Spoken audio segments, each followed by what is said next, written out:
ऊन ऊन खिचडी साजूकचं तूप पण वेगळं व्हायचं भारी चूक. एक नाही दोन नाही माणसं 12. घर कसलं पिलं ते बाजारात सारा. सासूबाई मामांजी नंदानी दीर जावेच्या पोरांची सदा पिरपिर. पाहुणे रावळे सणनवार रांदावाडा जीव बेजार. 10 दिलं ही बाबांची चूक. वेगळं व्हायचं भारी चूक. म्हणतात सारे तू भाग्याची फार भरलो गोकुळ तुझा संसार. जगाला काय काय सुटते माझं इच्छांचं मरण कामाचं ओझं. मला काय आणलं की ते साऱ्यांनाच हवं. ह्यांच्या पगारात ते कसं बरं व्हावं. नटण्या फिरण्याची भागेना भाऊ पण वेगळं व्हायचं भारी चूक. सगळे म्हणतात तुझं घर मोठं प्रेमळ. प्रेमळ प्रेमळ तरी सासू ती सासूच. एवढासा जीव झाला तरी विंचू तो विंचूच. चिमुरडी नंदबाई चुगलीत हलकी आणि वित्तभर लाकडाला हातभर डिलपी. बाबांची माया काय मामांजी नाही येते. पाणी तापवलं म्हणून सायका धरते. बहिणन जाऊ यात अंतरच खूप.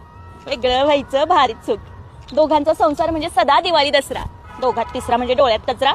दोघांनी राहायचं गुलुगुलू बोलायचं खूप खूप फिरायचं छान छान लिहायचं. आठवड्याला सिनेमा महिन्याला साडी 15 साड्याबाई आवडी निवडी. दोघांचा असं स्वयंपाक तरी काय. पापड मेटकुटन दयावरची साय. जेवणाची लज्जत राहिलंच खूप. ऊन खिचडी साजूकचं तूप. रडले पडले आणि आबोला धरला तेव्हा कुठं वेगळा संसार मांडला. पण मेला मला काही कळतच नाही. महिन्याचा पगार कसं पुरतच नाही. साखर येतं चहा नाही तांदूळ येतं गहू नाही. कसल्या हौशीन कसल्या आवडी. 12 महिन्याला एकच साडी. अजूनही उरलं कालचं रूप. ऊन खिचडी साजूकचं तूप. यांच्याही वागण्याची तऱ्याच नवी. पेलाभर पाणी द्यायला बायकोच हवी. बाळ रडलं तर खपायचं नाही पण क्षणभर जरा त्याला घ्यायचं नाही. भांडी घासायची मीच. यांची मर्जी सांभाळायची मीच. जीवाच्याही पलीकडे काम झालंय खूप. म्हणून खिचडी साजूकचं तूप. सासूबाई होत्या पण बऱ्याच होत्या. सकाळचा स्वयंपाक तरी निदान करत होत्या. मामांजी दिवसभर बाळाला घ्यायचे. बाजार करायला भाऊजी जायचे. कामात जावेची मदत व्हायची. मोठ्या भाऊजींनी सारी उरणीपूर पाहायची. पण आता काय थंडगार खिचडी संपलंय तूप. वेगळं राहायचं कळायला लागलंय सुख.